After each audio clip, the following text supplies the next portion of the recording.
పశ్చిమాసియాలో నెలకొన్న ఉద్రిక్తతల కారణంగా దేశంలో వంట గ్యాస్ కొరత ఏర్పడుతుంది. దీంతో సరఫరాకు అంతరాయం కలగకుండా ఉండేందుకు ప్రభుత్వ రంగ చమురు సంస్థలు చర్యలు చేపట్టాయి.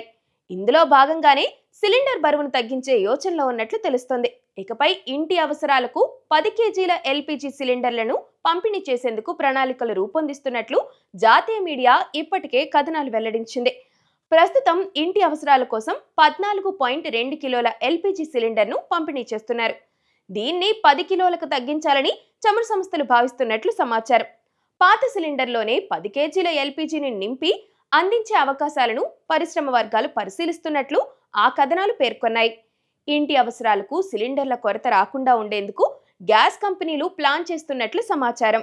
సాధారణంగా 14.2 కిలోల గ్యాస్ సిలిండర్ను సగటున ఒక కుటుంబం 35 నుంచి 40 రోజులు వినియోగిస్తుంది. అదే 10 కిలోల ఎల్పీజీ సిలిండర్ అయితే దాదాపు నెల రోజులు వస్తుందని అంచనా. సంక్షోభ పరిస్థితుల్లో పంపిణీ అందరికీ చేరేలా ఈ మార్పులు చేయాలని భావిస్తున్నారు.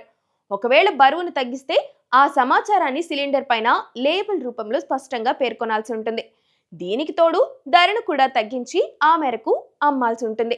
అయితే ఇందుకు సిలిండర్ రీఫిల్లింగ్ వ్యవస్థలను మార్చడంతో పాటు రెగ్యులేటరీ అనుమతులు కూడా పొందాల్సి ఉంటుందని పరిశ్రమ వర్గాలు పేర్కొంటున్నాయి. అయితే ఈ కథనాలపై చమురు సంస్థల నుంచి గానీ ప్రభుత్వం నుంచి గానీ అధికారిక ప్రకటన ఇంకా రాలేదు.